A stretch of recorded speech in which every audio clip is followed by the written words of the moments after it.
যখন এই পৃথিবীতে মানুষের কোনো অস্তিত্বই ছিল না, তখন একদিন আল্লাহ রব্বুল আলামিন সমস্ত ফেরেশতাদের আরশে আজিমের নিকটে সমবেত হওয়ার নির্দেশ দিলেন।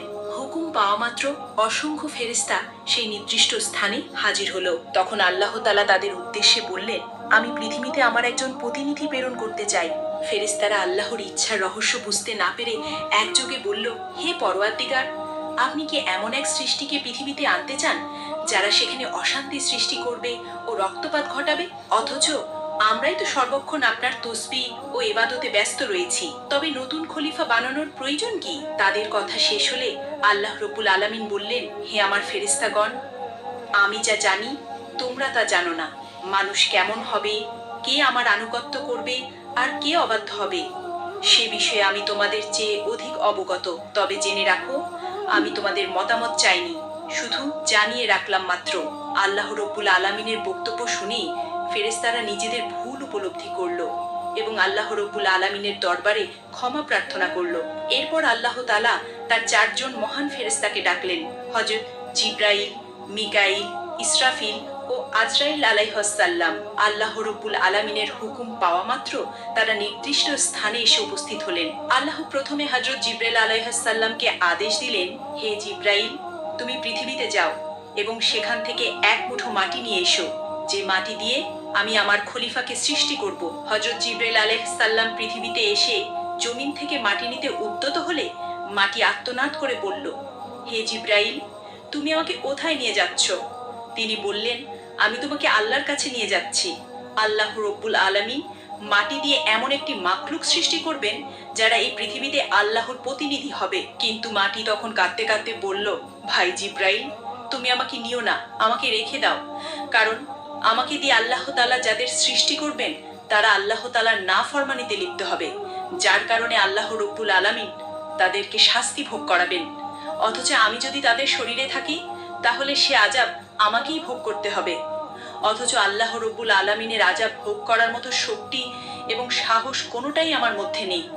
অতএব তুমি এই বিষয়ে আল্লাহ তাআলার নিকট আমার পক্ষ থেকে ক্ষমা প্রার্থনা করবে। মাটির এই আর্তনাদ শুনে জিবরাইল আলাইহিসসালাম খালি হাতে আল্লাহর দরবারে ফিরে গেলেন এবং আল্লাহ তাআলার নিকট গিয়ে মাটির আর্তনাদ ও তার অক্ষমতা প্রকাশ করলেন। এরপর আল্লাহ তাআলা হযরত মিকাইল আলাইহিসসালামকে পৃথিবীতে প্রেরণ করলেন এবং বললেন, হে মিকাইল, তুমি আমার প্রতিনিধি তৈরি করার জন্য যে মাটির প্রয়োজন, পৃথিবী থেকে সেই মাটি তুলে নিয়ে এসো। হযরত মিকাইল আলাইহিসসালাম পৃথিবীতে আসার পর মাটির আর্তনাদ ও কাকুতি মিনতির কারণে তিনিও খালি হাতে আল্লাহ তাআলার দরবারে ফিরে আসেন। এভাবে হযরত ইসরাফিল আলাইহিসসালামও তিনিও ফেরত গেলেন। এভাবে করে 3 জন ফেরেশতা খালি হাতে ফেরত গেলেন। অবশেষে আল্লাহ রব্বুল আলামিন হযরত আজরাইলকে পৃথিবীতে প্রেরণ করলেন। হযরত আজরাইল আলাইহিসসালাম পৃথিবীতে আসার পর মাটি যখন হযরত আজরাইল আলাইহিসসালামকে কাকুতি মিনতি করে বলা শুরু করলো, তার কথার জবাবে হযরত আজরাইল আলাইহিসসালাম বললেন, হে মাটি, আমি তোমার কথায় কখনোই ফেরত যাব না। কেননা আল্লাহ তো আমাকে হুকুম করেছেন, আর আমি আল্লাহ তাআলার আদেশ অবশ্যই পালন করব। এই কথা বলে তিনি পৃথিবী থেকে মাটি উত্তোলন করলেন এবং আল্লাহ তাআলার দরবারে ফিরে গেলেন। আল্লাহ তাকে সন্তুষ্ট মনে বললেন, হে আজরাইল, তুমি যেহেতু আমার হুকুম পালন করেছো, তাই আমি তোমাকে একটি বিশেষ দায়িত্ব দিচ্ছি, মানব জাতির রূহ কবজ করার দায়িত্ব।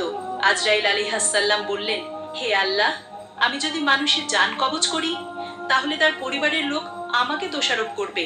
আল্লাহ উত্তরে বললেন, তুমি চিন্তা করো না, আমি প্রতিটি মৃত্যুর জন্য আলাদা কারণ সৃষ্টি করব। কেউ অসুস্থতায় মরবে, কেউ দুর্ঘটনায়, কেউ বার্ধক্যের ফলে মারা যাবে। মানুষ তোমাকে দোষ দেবে না। তখন হযরত আজরাইল আলাইহিসসালাম আল্লাহ তাআলার কথায় আশ্বস্ত হলেন। এরপর ফেরেশতারা আল্লাহ তাআলার নির্দেশে মক্কার নিকটবর্তী এক পাহাড়ের উপর সেই মাটি রেখে দিলেন। সেই মাটির অংশ বৃষ্টিতে ভিজলো এবং রোদে শুকালো। এভাবে কয়েক বছর অতিবাহিত হওয়ার পর আল্লাহ তাআলার কুদরতি কারিশমায় হযরত আদম আলাইহিসসালামের দেহের আকৃতি গঠিত হলো। তখন আল্লাহ তাআলা হযরত আদম আলাইহিসসালামের এই দেহটিকে বেহেশতে নিয়ে যাওয়ার জন্য ফেরেশতাদের আদেশ করলেন। হুকুম পাওয়া মাত্র ফেরেশতারা ওই দেহটিকে বেহেশতের দিকে নিয়ে চললেন। অতঃপর বেহেশতে পৌঁছার পর সেই দেহটিকে দীর্ঘদিন আত্মাবিহীন অবস্থায় বেহেশতে রেখে দিলেন। এদিকে দলে দলে ফেরেশতা এসে মূর্তিরূপী হযরত আদম আলাইহিসসালামের নিথর দেহকে মাঝে মাঝে এসে দেখে যেত। এবং আল্লাহ তাআলার দরবারে শুকরিয়া আদায় করত এবং খুশি প্রকাশ করত এবং বলাবলি করত, এটাই সেই দেহ, এই হবে আল্লাহর পক্ষ থেকে খলিফা, পৃথিবীতে তিনি আল্লাহর হুকুমকে বাস্তবায়ন করবেন। ফেরেশতাদের এই সব কথা শুনে ফেরেশতাদের সর্দার আজাজিল, যিনি তখনও শয়তান হয়নি, সবসময় দ্বিদ্রুপের হাসি হাসত এবং এই মৃত দেহটি নিয়ে সে সবসময় টাট্টা বিদ্রুপ করত। সে যেহেতু ফেরেশতাদের সর্দার ছিলেন, এই জন্য অন্য ফেরেশতারা তাকে কিছু বলার সাহস পেত না। এরপর আল্লাহ রব্বুল আলামিন ফেরেশতাদের মধ্যে থেকে হযরত জিবরাইল, মিকাইল, ইসরাফিল ও আজরাইল আলাইহিস সালামকে আদেশ করলেন, হে আমার ফেরেশতারা, তোমরা আরশে আজিমে যাও এবং সেখান থেকে আদম আলাইহিস সালামের রূহটা এনে তার শরীরের মধ্যে পতিত করে দাও।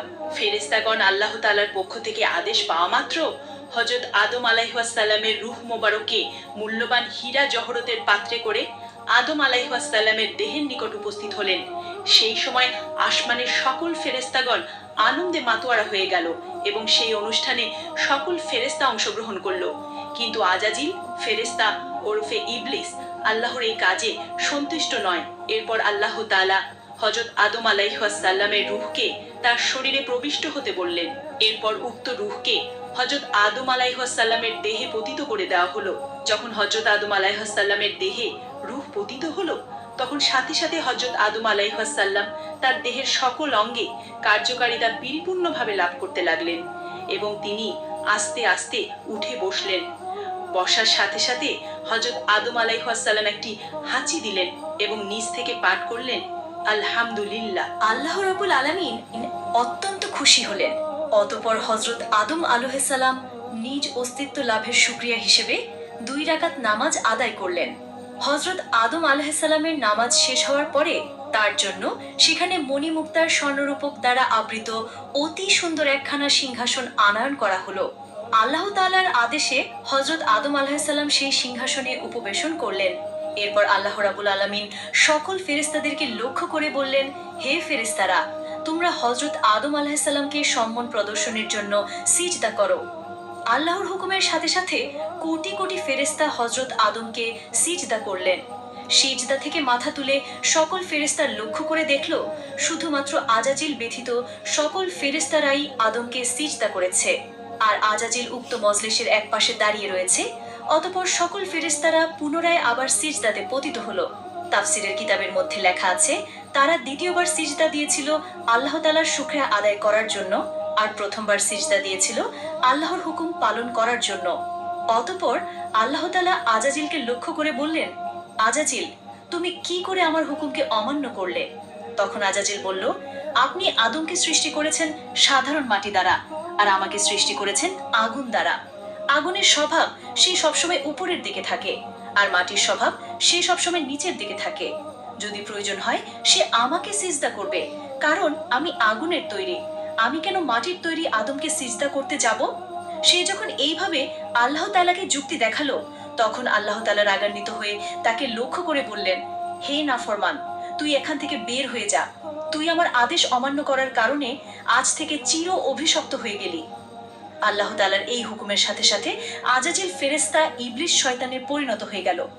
আল্লাহ তাআলা যখন তাকে অভিশপ্ত করলেন এবং জান্নাত থেকে বিতাড়িত করলেন, তখন শয়তান বলে উঠল, হে মেহেরবান খোদা, আমি 6 লক্ষ বছর যাবৎ আপনার ইবাদত বন্দেগী করেছি এবং ফেরেশতাগণকে বিভিন্ন প্রশিক্ষণ দিয়েছি। অতএব আমার সমস্ত ইবাদত এবং সমস্ত খেদমতের ওসিল্লায় আমি আপনার নিকট কয়েকটা জিনিস চাচ্ছি। মেহেরবানি করে আপনি আমাকে তা প্রদান করবেন। আল্লাহ রাব্বুল আলামিন তাকে বললেন, তুমি আমার নিকট কি চাও বলো? তখন শয়তান বলল, হে মেহেরবান খোদা, আপনি অন্তত আমাকে কিয়ামত পর্যন্ত হায়াত প্রদান করুন। আল্লাহ বলেন, আমি তোমাকে কিয়ামত পর্যন্ত হায়াত দিয়ে দিলাম। তখন ইবলিস আবার আল্লাহ তাআলাকে লক্ষ্য করে বলল, হে মালিক, আজ যেই বনি আদমের কারণে আমি জান্নাত থেকে বিতাড়িত হইলাম, সেই বনি আদমের শিরায় শিরায় প্রবেশ করে তাদেরকে ওয়াসওয়াসা দেওয়ার মতো ক্ষমতা আমাকে প্রদান করুন। আল্লাহ তাআলা বললেন, তোমাকে তাও প্রদান করা হলো। তবে তুমি শুনে রাখো, হে শয়তান, তুমি আমার বান্দাদেরকে যতই ধোঁকা দিয়ে গোনার কাজ করাও না কেন, যদি আমার বান্দাগণ অনুতপ্ত হয়ে আমার নিকট তওবা করে, তবে আমি তাদের সকল অপরাধকে ক্ষমা করে দিব। এর পাশাপাশি যারা আমার প্রকৃত বান্দা, সেই সমস্ত বান্দাদের ক্ষতি তুমি কখনোই করতে পারবে না। আল্লাহ রাব্বুল আলামিনের সাথে সকল কথাবার্তা শেষ হওয়ার পর শয়তানকে জান্নাত থেকে বিতাড়িত করে দেওয়া হলো। অতঃপর হযরত আদম আলাইহিস সালামের সিংহাসনখানি আল্লাহ তাআলার আদেশক্রমে জান্নাতুল ফেরদৌসে নিয়ে যাওয়া হলো। সেখানে হযরত আদম আলাইহিস সালামকে পরিপূর্ণ মাত্রায় স্বাধীনভাবে চলাফেরা করা এবং সকল নাজ নিয়ামত উপভোগ করার অধিকার দেওয়া হলো। কিন্তু হযরত আদম আলাইহিস সালামের মন কোনো দিকেই আকৃষ্ট হলো না। শুধুমাত্র ইবাদত বন্দিগি এবং নীরবে বসে বসে তিনি দিন পার করতেন। কিন্তু প্রাণী জগতের চিরাচরিত স্বভাব থেকে তিনি মুক্ত থাকতে পারলেন না।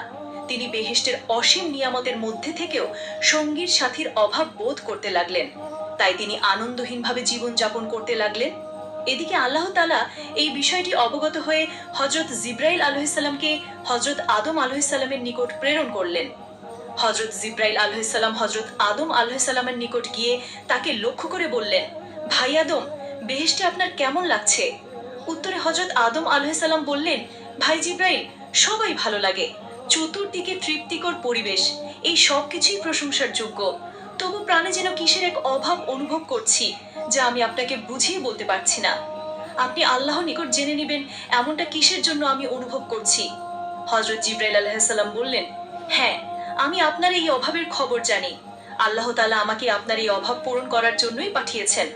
আপনি চিন্তা করবেন না, অতি অল্প সময়ের মধ্যেই আমি আপনার সেই অভাব এবং আপনার মন কিভাবে ভালো হয় তার সমস্ত ব্যবস্থা আল্লাহ তাআলার পক্ষ থেকে করে দেব।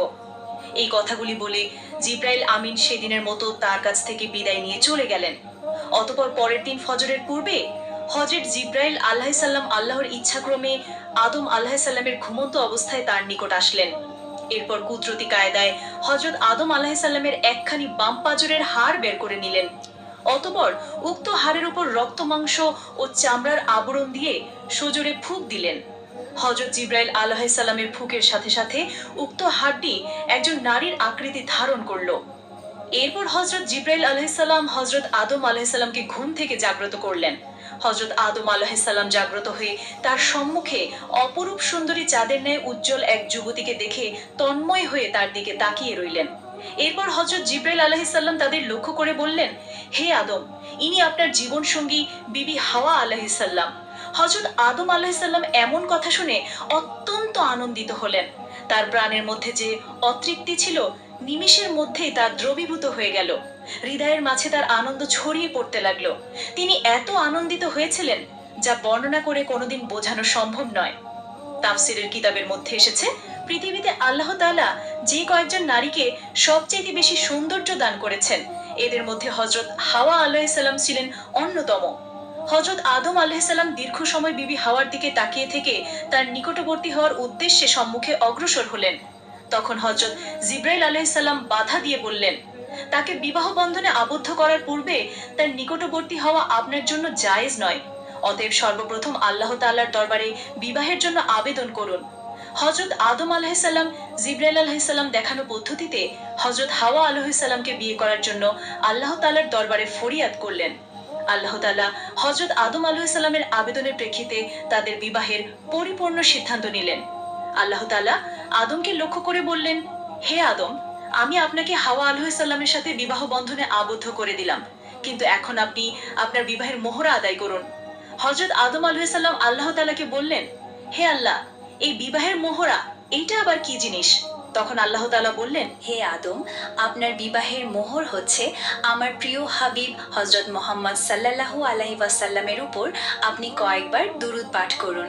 অতঃপর হযরত আদম আলাইহিস সালাম রাসূল পাক সাল্লাল্লাহু আলাইহি ওয়াসাল্লামের উপর কয়েকবার দুরূদ শরীফ পাঠ করলেন। আর এর মাধ্যমে আদম ও হাওয়া আলাইহিস সালামের বিবাহের কাজ সম্পূর্ণ হয়ে গেল। বিবাহের কাজ সম্পূর্ণ হওয়ার পর আল্লাহ তাআলা হযরত আদম ও হাওয়া আলাইহিস সালামকে পরম আনন্দের সাথে বেহেশতে বসবাসের সুযোগ করে দিলেন।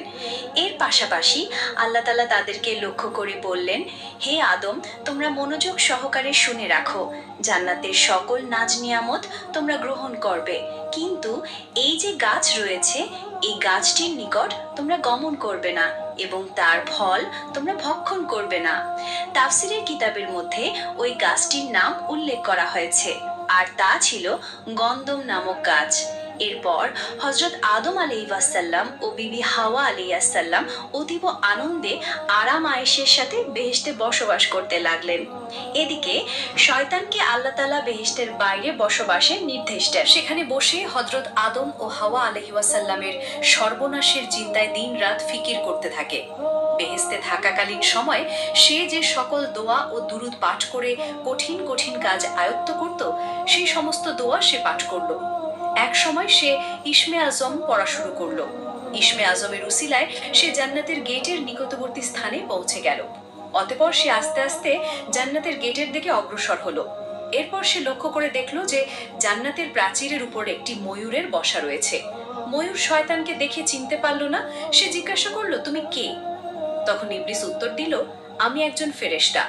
ময়ূর আবার জিজ্ঞাসা করলো, তুমি এখানে কি চাও? শয়তান বলল, আমি বেহেশতের মধ্যে প্রবেশ করতে চাই। ময়ূর তখন বলল, হযরত আদম আলাইহিসসালাম সেখানে থাকাকালীন সময়ে সেখানে কারো প্রবেশের অনুমতি নাই। এই কথা শুনে শয়তান বলল, ভাই ময়ূর, তুমি আমাকে দয়া করো। এর প্রতিদান স্বরূপ আমি তোমাকে এমন এমন দোয়া শিখিয়ে দিব যা পাঠ করলে তুমি কোনোদিন বৃদ্ধ হবে না। দ্বিতীয়ত, কোনোদিন তোমাকে মৃত্যু স্পর্শ করবে না। তুমি কিয়ামত পর্যন্ত জীবিত থাকতে পারবে এবং বেহেশতের সকল নাজ নিয়ামত ভোগ করতে পারবে। বেহেশত থেকে কোনোদিন তোমাকে বের হতে হবে না। এই কথাগুলো বলেই শয়তান ইসমে আজম পড়া করলো। তার মধুর সুরে ইসমে আজম পড়া শুনে ময়ূরের মন নরম হয়ে গেল এবং সে তাকে বেহেশতের দরজায় নিয়ে হাজির হলো। আর সেখানেই প্রহরী হিসেবে ছিল বিশাল এক সাপ। সাপ শকে সব ঘটনা খুলে বলল। সাপ ও ময়ূরের কথাগুলো শুনলো এবং শয়তানকে জিজ্ঞেস করলো, তুমি কে? শয়তান পূর্বের ন্যায় উত্তর দিল, আমি একজন ফেরেশতা। আমি আর আরশে আজিমের নিচে বসবাস করতাম। সেখানে বসে আমি এমন এক ইসমে আজম শিখেছি যা পাঠ করলে সকল উদ্দেশ্যই সাধিত হয়ে যায়। সাপ তখন বলল, দোয়াটি আমাকে শিখিয়ে দাও। শয়তান বলল, হ্যাঁ, তোমাকে আমি শিখিয়ে দেব, তবে একটি শর্ত রয়েছে। আর সেই শর্তটি হলো, তুমি বেহেশতের মধ্যে আমাকে প্রবেশ করানোর সুযোগ করে দাও। এই কথা শুনে সাপ বলল, হযরত আদম আলাইহিসসালাম বেহেশতে থাকাকালীন অবস্থায় কাউকে বেহেশতের মধ্যে প্রবেশ করানোর অনুমতি আমাকে দেওয়া হয়নি। অতএব এটা আমার পক্ষে সম্ভব নয়। এই কথা শুনে শয়তান বলল, তুমি যদি রাজি থাকো তাহলে আমি তোমার মুখে প্রবেশ করে জান্নাত ঘুরে দেখে আসব। এতে করে আল্লাহ তাআলার হুকুম তোমার দ্বারা লঙ্ঘন করা হবে না। তার এই যুক্তিটি সাপের খুবই পছন্দ হলো, যার কারণে সে রাজি হয়ে বড্ড করে হাঁ করলো। হাঁ করার সাথে সাথে শয়তান তার মুখের ভেতর প্রবেশ করলো। এরপর শয়তান সাপকে লক্ষ্য করে বলল, হে সাপ, তুমি আমাকে বিবি হাওয়ার কাছে নিয়ে চলো। হুকুম পাওয়া মাত্রই সাপ শয়তানকে মুখে নিয়ে বিবি হাওয়া আলাইহিসসালামের কাছে গিয়ে পৌঁছাল। শয়তান তখন জোরে সুরে চিৎকার দিয়ে কাঁদতে আরম্ভ করলো।